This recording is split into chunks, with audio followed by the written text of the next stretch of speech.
퇴직 후 홀로 살던 정순 어머니는 70대 중반의 나이에 건강이 급격히 나빠졌다. 남편은 일찍 세상을 떠났고 두 아들은 제각각 가정을 꾸려 따로 살고 있었다. 큰아들은 지방에서 사업을 하고 있었고 작은 아들은 서울에서 아내와 아이 둘을 키우며 맞벌이를 하고 있었다. 평생 성실하게 살아온 어머니는 허리 디스크와 고혈압, 당뇨까지 겹치며 거동이 점점 힘들어졌다. 병원에서는 꾸준한 약물 관리와 규칙적인 간병이 필요하다고 했지만 혼자서는 도저히 불가능한 일이었다. 작은 아들 부부가 가까이에 살고 있었기에 어머니는 그들에게 자연스럽게 의지했다. 하지만 문제는 며느리였다. 겉으로는 효부인 척했지만 속마음은 달랐다. 그녀는 어머니를 모시는 일이 마치 짐처럼 느껴졌고 친구들 앞에서는 시어머니, 간병을 핑계 삼아 한숨을 쉬곤 했다. 어머니, 약은 꼭 챙겨 드셔야 해요. 입으로는 이렇게 말했지만 정작 약을 챙겨주는 일은 소홀했다. 간병인을 쓰자는 제안이 나오자 며느리는 냉큼 동의했다. 하지만 그 속내는 효심 때문이 아니었다. 오히려 돈을 조금 주고 간병인을 시키면 내가 더 편하지 않겠나라는 계산이 깔려 있었다. 그렇게 해서 고용된 사람이 바로 50대 초반의 김 간병인이었다. 그녀는 성실하고 꼼꼼한 성격으로 환자의 작은 변화에도 민감하게 반응하는 사람이었다. 어머니는 그녀의 따뜻한 마음씨에 안심했고 오랜만에 마음이 놓이는 듯했다. 하지만 이 평화는 오래가지 않았다. 며느리는 간병인을 데려다 놓고도 사사건건 간섭을 하기 시작했다. 약값이 너무 많이 나가네요. 꼭 이걸 다 드셔야 해요? 간식 같은 거 괜히 주지 마세요. 살만 더 찌잖아요. 라며 불필요한 지시를 내렸다. 간병인은 환자의 건강을 위해 반드시 필요한 약과 영양식이라고 설명했지만 며느리는 듣지 않았다. 오히려 돈 쓰는 건 내가 관리해야 하니까 내 말대로 하세요. 라며 목소리를 높였다. 어머니는 며느리의 눈치를 보느라 아무 말도 못했고 간병인은 그저 속으로만 답답해했다. 하지만 시간이 지날수록 며느리의 간섭은 더 심해졌다. 약봉투에서 알약을 절반만 꺼내주라 강요하거나 영양제를 아예 치워버리는 일도 있었다. 그럴 때마다 어머니의 건강은 눈에 띄게 흔들렸고 하루는 저녁에 심한 어지럼증으로 쓰러져 응급실에 실려가기도 했다. 병원에서는 분명히 말했다. 약을 제대로 복용하지 않으면 혈압이 치솟아 위험할 수 있습니다. 반드시 정해진 대로 드셔야 합니다. 하지만 며느리는 병원 진단서마저 대수롭지 않게 여겼다. 돌아오는 길에 중얼거린 말은 간병인의 귀에 선명하게 박혔다. 돈 좀 아끼자고 하는 건데 꼭 죽을 병처럼 난리네. 간병인의 눈빛은 그 순간 달라졌다. 단순히 성격 차이의 문제가 아니라 어머니의 생명과 직결된 심각한 문제라는 걸 깨달았다. 그리고 언젠가 필요할지도 모른다는 생각에 그녀는 작은 녹음기를 주머니에 넣기 시작했다. 정순 어머니의 건강은 눈에 띄게 흔들리고 있었다. 아침마다 챙겨 먹어야 하는 혈압약이 어느 날은 빠져 있고 당뇨약은 며칠째 제대로 복용되지 않았다. 약 봉투 안에는 날짜와 수량이 맞지 않는 알약들이 남아 있었고 간병인의 눈은 점점 의심으로 번졌다. 며느님, 이 약은 꼭 다 드셔야 합니다. 절반만 드시면 효과가 없어요. 김 간병인은 조심스럽게 말했지만 며느리는 비웃듯 입꼬리를 올렸다. 내가 의사예요? 병원에서 괜히 약 많이 줘서 돈만 축내는 거지. 괜찮으니까 내 말대로 하세요. 그날 저녁 어머니는 갑자기 가슴을 부여잡고 숨을 헐떡였다. 간병인이 급히 구급차를 불러 응급실로 달려갔고 검사 결과는 명확했다. 약물 복용이 제대로 되지 않아 혈압이 급상승한 것이다. 의사는 단호하게 말했다. 환자분은 약을 빠짐없이 드셔야 합니다. 다시 이런 일이 생기면 큰일 납니다. 가족분들이 잘 관리하셔야 해요. 하지만 돌아오는 길, 며느리의 태도는 달라지지 않았다. 오히려 간병인에게 나를 세웠다. 간병인이면 간병만 하세요. 괜히 오버하지 말고. 약은 내가 관리할 테니 제 말대로만 하면 돼요. 김 간병인은 그 말을 듣는 순간 단순히 성격 차이가 아니라는 것을 확신했다. 이건 고의적인 방치야. 어머니의 목숨을 담보로 한 짓이라고. 그날 밤 간병인은 녹음기를 꺼내 들었다. 작은 기계였지만 진실을 기록하기엔 충분했다. 그녀는 주머니 속에 녹음기를 켜둔 채 며느리의 행동을 지켜보았다. 며칠 뒤의 일이다. 저녁 약을 챙기던 간병인이 며느리의 행동을 똑똑히 목격했다. 며느리가 약 봉투에서 아량며 자를 꺼내더니 쓰레기통에 버려버린 것이다. 왜 그러세요? 어머니 드셔야 하는 약인데요. 간병인이 놀라서 묻자 며느리는 팔짱을 낀 채 비웃듯 말했다. 이 약 값이 얼만 줄 알아요? 괜히 다 먹이다가 병원비 더 늘어나면 우리 집만 힘들어지잖아요. 적당히만 먹으면 돼요. 그 순간 녹음기에는 그녀의 목소리가 그대로 저장됐다. 간병인의 손은 땀으로 젖었지만 표정은 최대한 무표정하게 유지했다. 그녀는 속으로 다짐했다. 이 증거는 반드시 필요할 거야. 며느리의 횡포는 점점 심해졌다. 어머니가 약 좀 달라고 애원해도 며느리는 일부러 시간을 늦췄다. 밥도 제대로 차려주지 않고 영양식은 아예 끊어버렸다. 간병인 있잖아. 내가 알아서 해. 난 피곤해 죽겠어.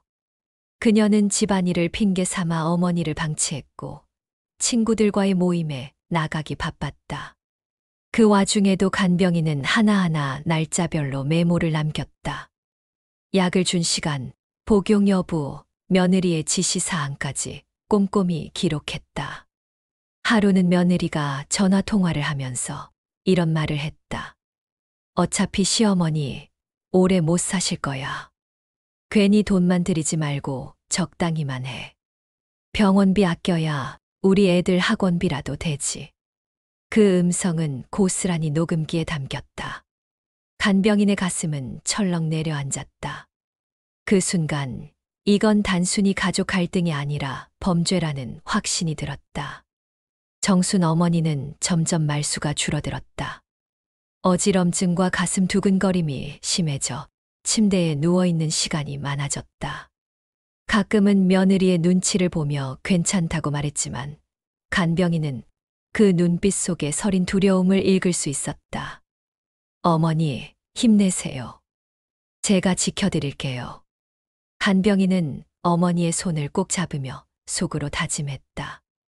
이제 더는 참지 않을 거야. 증거를 모아 반드시 이 며느리를 법정에 세울 거야. 그리고 그날 밤 간병인은 작은 노트북을 켜고 지금까지 기록한 메모와 음성 파일을 차례대로 정리하기 시작했다. 날짜와 시간, 상황 설명까지 빠짐없이 적어 내려갔다. 그녀의 손끝은 떨리고 있었지만 눈빛만큼은 단호했다. 정순 어머니는 다시 병원으로 실려갔다. 이번에는 단순한 어지럼증이 아니었다. 새벽에 호흡곤란과 가슴 통증을 호소하며 쓰러진 것이다. 놀란 간병인이 급히 구급차를 불렀고 응급실에 도착했을 때 의사들은 분주히 움직였다. 혈압이 너무 높습니다. 약 복용이 제대로 되지 않은 것 같습니다. 의사의 날카로운 목소리에 간병인은 숨이 막히는 듯했다. 병실 한쪽에 서 있던 며느리는 애써 태연한 척하며 말했다. 아이고, 나이가 있으시니 그러실 수도 있죠. 원래 혈압이 좀 있으셨잖아요. 그러나 의사는 단호하게 고개를 저었다. 아닙니다. 이건 약을 규칙적으로 드시지 않았을 때 나타나는 증상입니다. 특히 며칠간 복용이 누락된 게 확실합니다.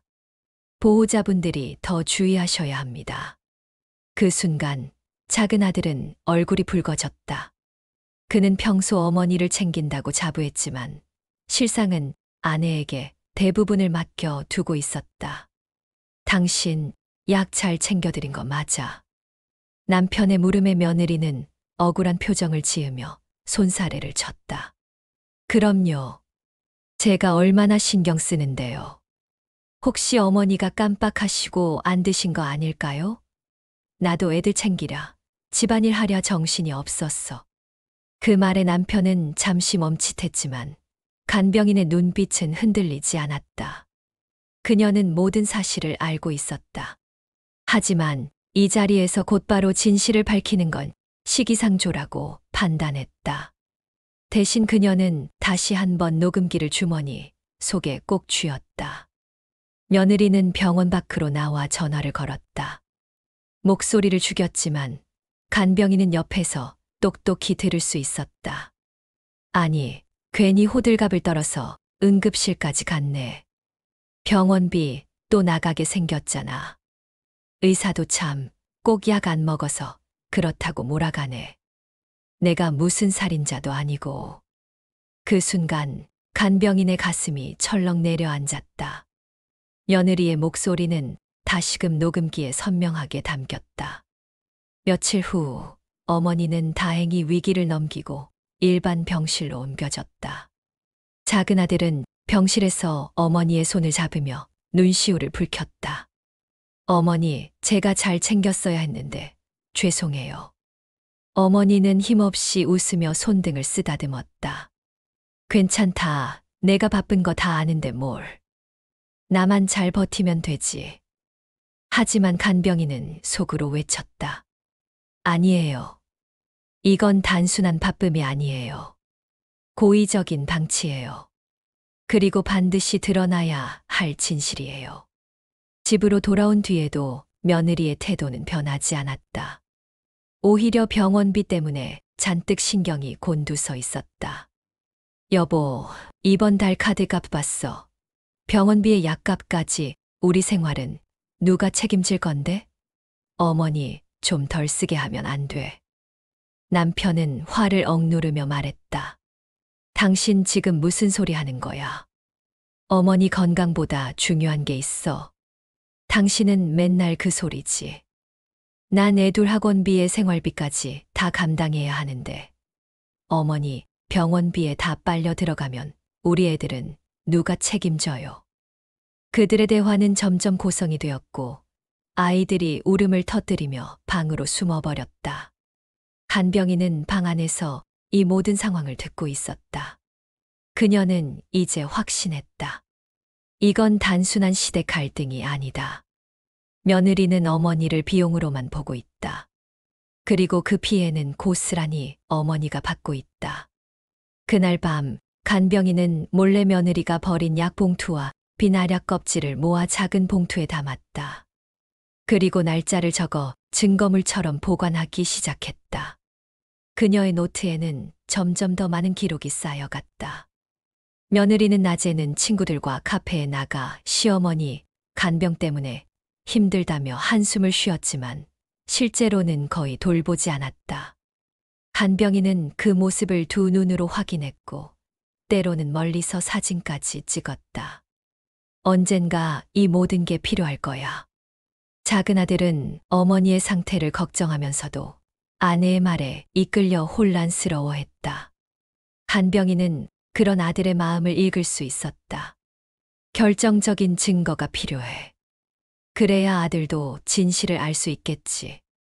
정순 어머니의 집은 점점 더 싸늘해졌다. 환자가 있어야 할 온기 대신 며느리의 차가운 말과 무심한 발걸음만이 가득했다. 간병인은 매일 아침 어머니의 혈압을 재고 약을 챙기며 기록했다. 그러나 그 기록지에는 공백이 점점 늘어갔다. 그것은 어머니가 약을 거부해서가 아니라 며느리의 지시에 따라 약이 아예 주어지지 않았기 때문이었다. 오늘 저녁 약은 건너뛰세요. 괜히 위에 부담 주니까요. 며느리는 단호하게 말했다. 간병인이 조심스럽게 반박했다. 하지만 의사 선생님이 꼭 챙겨 드시라고 하셨어요.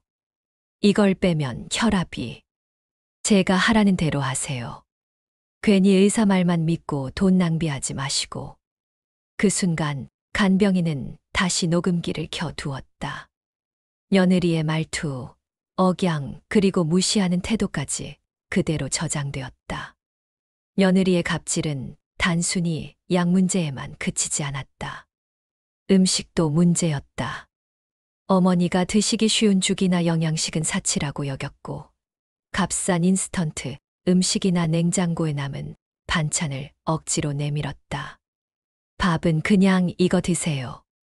괜히 비싼 거 사다 드시지 말고요. 어머니는 입맛을 잃고 거의 먹지 못했지만 며느리는 아랑곳하지 않았다. 간병인은 메모지에 날짜와 함께 상황을 기록했다. 어느 날은 이런 일도 있었다. 어머니가 약을 달라고 간절히 부탁하자 며느리가 비웃듯 말했다. 이 약이 무슨 만병통치약이라도 되는 줄 아세요? 괜히 오래 살려고 발버둥치지 마세요. 나도 사람인데 지치거든요. 그 말에 어머니는 눈가가 붉어졌고 간병인은 차마 울분을 삼키지 못해 손이 떨렸다. 그녀는 그 순간을 놓치지 않고 녹음기에 담았다. 며느리는 간병인에게도 심한 말을 퍼부었다. 당신 월급 누가 주는 줄 알아요? 나예요, 나. 그러니까 내 말 잘 들어야 하는 거 아냐? 괜히 의사 편 들고 시어머니 편 드는 척 하지 말고. 저는 환자분 건강이 우선이라고 생각합니다. 우선, 웃기고 있네. 돈이 우선이지. 돈 없으면 약도, 간병도 아무것도 못해요. 그 대화는 고스란히 녹취록으로 남았다. 간병인은 매일 밤 노트북 앞에서 파일을 정리했다. 약물 복용 누락, 음식 관리 소홀, 언어 폭력이라는 제목으로 폴더를 나누고 날짜별로 파일을 저장했다. 증거는 눈덩이처럼 불어나고 있었다. 어머니의 건강은 갈수록 악화되었다. 몸이 붓고 밤마다 기침이 심해졌다. 병원에서는 분명히 경고했다. 약물 관리가 제대로 되지 않으면 합병증이 생길 수 있습니다. 그러나 며느리는 귀담아 듣지 않았다. 오히려 병원비가 늘었다는 이유로 간병인을 몰아세웠다. 도대체 뭘 잘못했길래 자꾸 병원에 실려가는 거예요? 당신이 간병 잘했으면 이런 일 없었잖아요. 간병인은 억울했지만 입술을 깨물며 참았다. 대신 그 말 역시 녹음기에 담았다. 간병인은 이제 더 이상 단순히 목격자가 아니었다. 그녀는 하나의 기록자이자 증언자로 변해 있었다. 언젠가 반드시 이 증거들이 어머니를 구할 무기가 될 것임을 알았다. 그리고 드디어 며느리의 방심으로 결정적인 순간이 찾아왔다. 며느리가 어머니의 약을 손에 쥐고 중얼거렸다. 이 비싼 약 절반만 주면 되지 뭐. 나머지는 그냥 버려야겠다. 그 목소리와 약봉투가 쓰레기통에 떨어지는 소리는 고스란히 녹음되었다.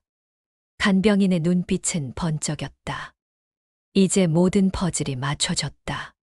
형사사건으로도 민사사건으로도 충분한 증거야. 어머니의 건강은 날이 갈수록 위태로웠다. 매일같이 새벽이면 어지럼증과 두통을 호소했고 낮에는 기력이 없어 누워만 계셨다. 간병인은 어머니를 돌보며 속으로 불안한 마음을 지울 수 없었다. 이대로 두면 정말 큰일이 나겠다. 그날 밤 작은 아들이 집에 들렀다. 그는 퇴근 후 곧장 어머니의 방으로 들어가 손을 잡았다. 어머니, 좀 어떠세요? 괜찮다, 괜찮아. 내가 이렇게 와주니 힘이 난다. 하지만 어머니의 목소리는 힘이 빠져 있었고 눈빛은 희미했다. 작은 아들의 눈가가 젖어들었다. 간병인은 그 모습을 지켜보다가 결심했다. 이제는 더 미룰 수 없었다. 그녀는 작은 아들을 따로 불러내어 조심스럽게 말을 꺼냈다. 사실 제가 말씀드려야 할 게 있습니다. 무슨 말씀이세요? 며느님께서 어머님 약을 제대로 드리지 않고 계십니다. 절반만 주거나 아예 버리신 적도 여러 번 있었습니다. 작은 아들의 얼굴이 굳어졌다. 무슨 말씀을 그렇게 하세요? 제 아내가 왜 그런 짓을? 간병인은 잠시 망설였지만 결국 휴대폰을 꺼내 녹음 파일을 재생했다. 이 약 값이 얼만 줄 알아요? 괜히 다 먹이다가 병원비 더 늘어나면 우리 집만 힘들어지잖아요. 적당히만 먹으면 돼요. 스피커에서 울려 퍼진 며느리의 목소리는 너무도 명확했다. 작은 아들은 충격을 받은 듯 얼굴이 하얗게 질렸다. 이게 진짜 우리 아내 목소리 맞네요. 네. 저는 매일 이런 장면을 보고 있습니다. 어머님께서 위험해지실까 두려워 이렇게 증거를 모아두었습니다. 작은 아들은 두 손으로 머리를 감싸 쥐었다. 믿고 싶지 않은 진실이었지만 부정할 수 없었다. 그는 잠시 후 떨리는 목소리로 말했다. 그동안 어머니가 이렇게 힘들어하신 이유가. 간병인은 고개를 끄덕였다. 의사 선생님도 분명히 말씀하셨습니다. 약물 복용 누락이 원인이라고요. 그런데 며느님은 오히려 그걸 무시하고 계십니다. 작은 아들의 심장은 요동쳤다. 그는 아내와 가정을 지켜야 하는 남편이었지만 동시에 어머니의 아들이기도 했다. 두 책임 사이에서 갈등하는 그의 눈빛에는 혼란이 가득했다. 그날 밤 작은 아들은 집에 돌아가 며느리를 불렀다. 여보, 솔직히 말해. 어머니 약 제대로 챙겨드린 거 맞아. 그럼 내가 얼마나 신경 썼는데. 당신도 알잖아. 근데 왜 자꾸 약이 빠져 있어? 병원에서도 약을 빼먹어서 그렇다고 하잖아. 아니라니까. 어머니가 스스로 거부하신 거야. 내가 일부러 그랬겠어. 며느리는 태연한 얼굴로 둘러댔다. 하지만 작은 아들의 마음속에는 이미 의심의 씨앗이 뿌려졌다. 간병인이 들려준 음성이 머릿속을 떠나지 않았다. 며칠 후 작은 아들은 일부러 퇴근 시간에 앞당겨 집에 들렀다. 현관문을 조용히 열고 들어온 그는 며느리의 목소리를 들었다. 이 약은 필요 없어. 그냥 버려. 순간 그의 눈앞에 충격적인 장면이 펼쳐졌다. 며느리가 약 봉투를 여러 알약 몇 개를 쓰레기통에 던져 넣는 모습이었다. 작은 아들은 말을 잃었다. 그 순간 간병인이 다가와 속삭였다. 보셨죠? 이게 매일 반복되고 있습니다. 작은 아들은 두 눈을 질끈 감았다가 힘겹게 떴다. 이제 확실히 알겠습니다. 제가 어머니를 지켜야겠네요. 그날 밤 작은 아들은 간병인과 함께 모아둔 증거를 살펴보았다. 녹취 파일 사진, 약 봉투 기록, 그리고 간병인의 꼼꼼한 메모. 그것들은 며느리의 거짓말을 단숨에 무너뜨릴 만한 힘을 가지고 있었다. 이 증거만 있으면 법적으로도 문제 삼을 수 있겠죠. 간병인은 고개를 끄덕였다. 형사 고발도 가능하고 민사로 손해배상 청구도 가능합니다. 하지만 지금은 어머님 안전이 먼저입니다. 계속 이런 일이 반복되면 정말 큰일 날 수 있어요. 작은 아들의 눈빛이 단호해졌다. 그는 며느리를 더 이상 무조건 감싸줄 수 없었다. 이제부터는 어머니를 지키기 위해 움직여야 했다. 작은 아들은 며칠 동안 잠을 이루지 못했다. 눈을 감으면 어머니가 힘겹게 숨을 몰아쉬던 모습, 그리고 아내가 아무렇지 않게 약을 쓰레기통에 던져 넣던 장면이 떠올랐다. 한쪽에서는 그래도 가정을 지켜야 한다는 목소리가, 다른 한쪽에서는 어머니를 더 이상 이렇게 두면 안 된다는 절규가 들려왔다. 결국 그는 결단을 내렸다. 주말 아침 작은 아들은 간병인과 함께 변호사 사무실을 찾았다. 서울 시내 한 구석 조용히 문을 연 법률사무소 안에서 중년의 변호사가 두 사람을 맞이했다. 어머님 문제로 상담을 원하신다고요? 네. 사실 제 아내가 어머니의 약을 제대로 챙기지 않고 있습니다. 오히려 일부러 줄이거나 버리는 장면을 여러 번 목격했습니다. 여기 증거가 있습니다. 작은 아들은 간병인이 정리해둔 녹음 파일과 사진, 그리고 날짜별 기록이 빼곡히 적힌 노트를 내밀었다. 변호사는 꼼꼼히 살펴본 뒤 깊은 한숨을 내쉬었다. 이 정도 증거면 형사사건으로도 충분히 진행 가능합니다. 약물 복용을 방해한 것은 단순한 가족 갈등이 아니라 업무상 과실치상에 해당될 수 있습니다. 게다가 고의성이 인정된다면 더 무겁게 다뤄질 겁니다. 작은 아들은 고개를 끄덕였지만 한편으로는 복잡한 심경이었다. 제가 아내를 고발해야 한다는 말씀이신가요? 고발 여부는 결정하기 나름입니다. 다만 이대로 두면 어머님 생명이 위험해질 수 있습니다. 민사적으로도 손해배상을 청구할 수 있고요. 중요한 건 어머님을 지키는 겁니다. 간병인은 그 말을 들으며 조용히 고개를 끄덕였다. 이제 길이 보인다. 진실은 반드시 밝혀질 것이다. 하지만 집으로 돌아온 순간 긴장은 다시 폭발했다. 며느리는 작은 아들을 향해 날카로운 목소리로 따졌다.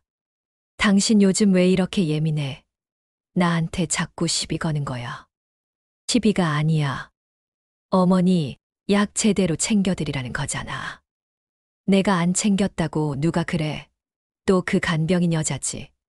그 사람 원래 간섭 심하잖아. 나를 모함하는 거라니까.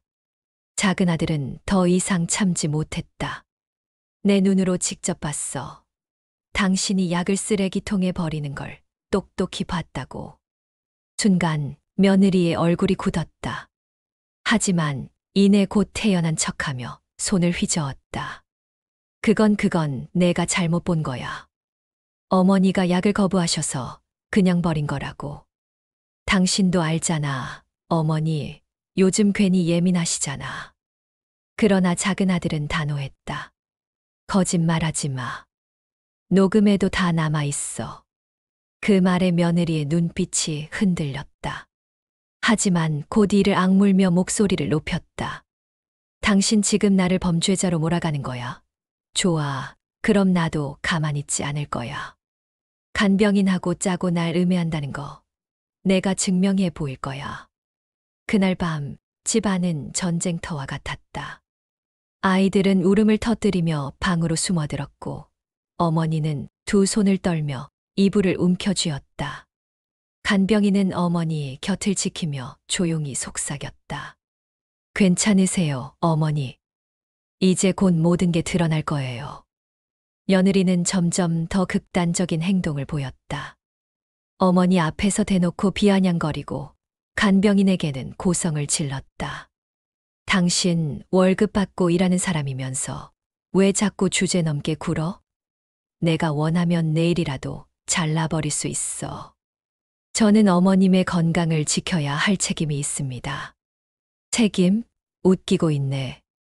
돈 주는 사람이 왕이지 무슨 책임 타령이야. 간병인은 며느리의 언행을 빠짐없이 기록했다. 이제 증거는 넘칠 만큼 쌓였다. 작은 아들의 마음도 더 이상 흔들리지 않았다. 그는 변호사의 말이 떠올랐다.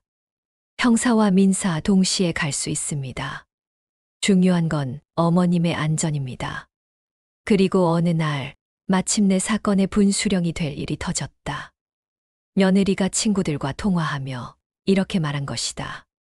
솔직히 시어머니, 오래 못 버티실 거야. 우리도 빨리 끝났으면 좋겠어. 병원비에 간병비까지 정말 지긋지긋하다고. 그 목소리, 그 단어 하나하나가 녹음기에 담겼다. 간병인은 차갑게 속으로 중얼거렸다. 이제 더는 되돌릴 수 없다. 법정에서 이 모든 걸 낱낱이 드러내주겠다. 작은 아들은 더 이상 미룰 수 없다고 판단했다. 변호사와 간병인, 그리고 큰아들까지 불러 가족 회의를 열었다. 장소는 병원 근처의 작은 회의실이었다. 의사도 참석해 어머니의 상태를 설명하기로 했다. 정순 어머니는 몸이 불편했지만 간병인의 부축을 받으며 직접 자리로 들어왔다. 회의실 안 공기는 이미 팽팽한 긴장으로 가득했다. 큰아들이 먼저 입을 열었다. 우리 어머니가 이렇게까지 힘드신데 도대체 왜 이런 일이 반복되는 거야? 약을 빠짐없이 드셨으면 이런 일 없었을 거잖아. 작은 아들은 조심스럽게 아내를 바라봤다. 며느리는 팔짱을 낀 채 억울하다는 듯 고개를 저었다. 저 진짜 억울해요. 제가 얼마나 신경 썼는데 괜히 저한테 다 떠넘기시는 거잖아요. 그때 변호사가 조용히 서류를 꺼내 책상 위에 올려놓았다. 그럼 이 녹음 파일을 함께 들어보시죠.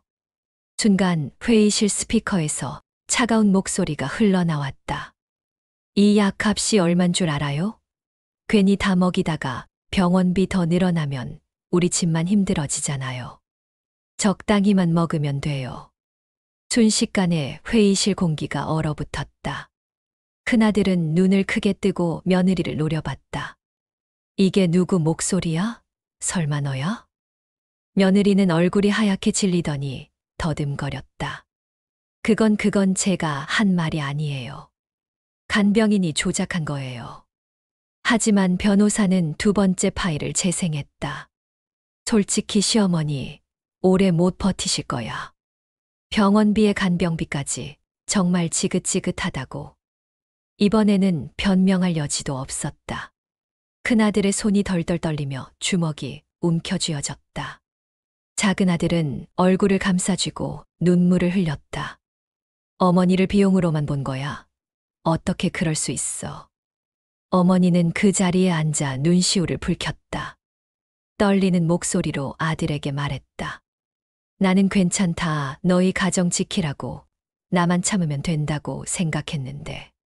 그 목소리에 큰아들과 작은아들의 눈가가 동시에 젖어들었다. 변호사는 차분히 말을 이었다. 여러분, 이건 단순한 갈등이 아닙니다. 명백한 법 위반이고 어머님의 건강을 위협한 중대한 사안입니다. 형사 고발은 물론이고 민사 손해배상도 가능합니다. 작은아들이 고개를 끄덕이며 단호하게 선언했다. 이제는 더 이상 눈 감지 않겠습니다.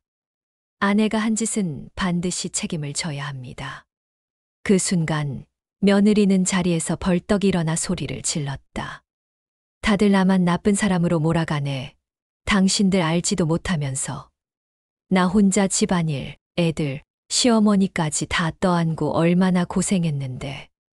그러나 큰아들이 차갑게 쏘아붙였다. 고생했다고 생명을 위협할 권리가 생기는 건 아니야.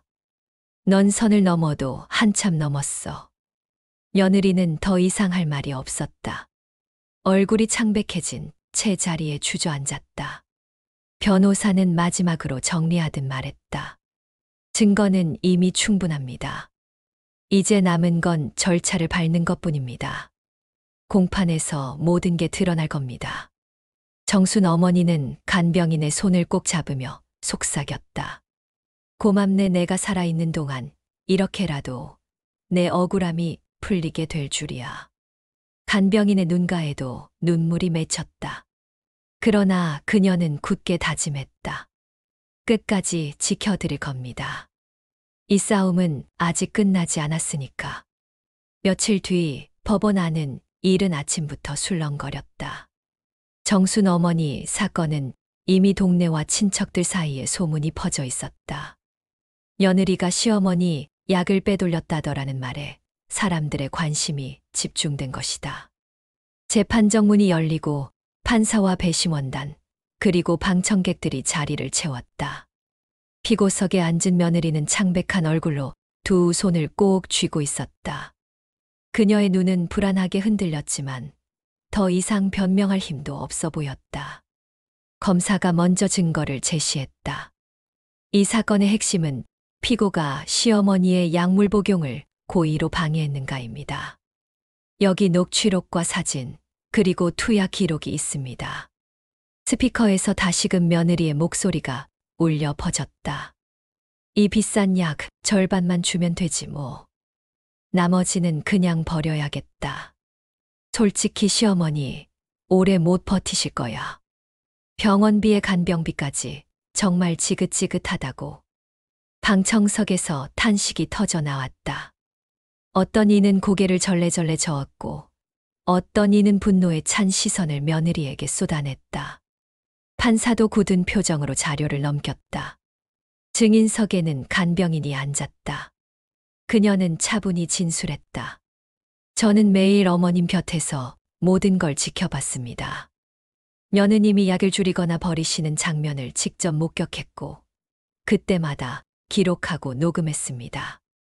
어머님의 건강은 날이 갈수록 악화되었고 결국 응급실에 2번이나 실려 가셨습니다. 이어 의사가 증언대에 섰다. 환자의 상태는 약물 복용 누락이 원인이 확실합니다. 가족이 고의로 이를 방해했다면 이는 단순한 방치가 아니라 환자의 생명을 위협한 심각한 행위입니다. 법정은 점점 무겁게 가라앉았다. 결국 며느리는 더 이상 버티지 못했다. 눈물을 흘리며 무릎을 꿇고 울부짖었다. 잘못했어요. 순간의 욕심이었어요. 병원비가 너무 부담돼서 제정신이 아니었어요. 제발 한 번만 용서해 주세요. 그러나 판사의 목소리는 단호했다. 피고의 행위는 명백히 고의성이 있으며 피해자의 건강을 심각하게 해쳤습니다. 이에 피고를 업무상 과실치상 혐의로 유죄 판결합니다. 또한 민사적으로는 손해배상 책임을 인정합니다. 판결이 내려지자 방청석에서 박수가 터져 나왔다. 작은 아들은 눈물을 흘리며 어머니의 손을 꼭 잡았다. 어머니, 이제 괜찮아요. 더 이상 고생 안 하셔도 돼요. 정순 어머니는 떨리는 목소리로 대답했다. 살아서 이런 날을 보게 될 줄이야. 내가 억울하게 눈 감을까봐 두려웠는데 이제는 마음이 놓인다. 그날 이후 어머니의 삶은 조금씩 달라졌다. 간병인의 헌신과 2 아들의 진심 어린 보살핌 속에서 건강을 회복해 갔다. 며느리는 법의 심판을 받았고 세상은 정의가 살아있음을 다시 한 번 확인했다. 간병인은 어머니의 곁에서 조용히 미소 지었다. 그녀의 마음속엔 하나의 다짐이 또렷했다. 진실은 언제나 드러난다. 그리고 약한 사람을 지키는 것이야말로 가장 큰 의무다. 이 이야기가 마음에 와닿으셨다면 구독과 좋아요, 알림 설정까지 부탁드립니다. 앞으로도 더 많은 사연과 감동을 전해드리겠습니다.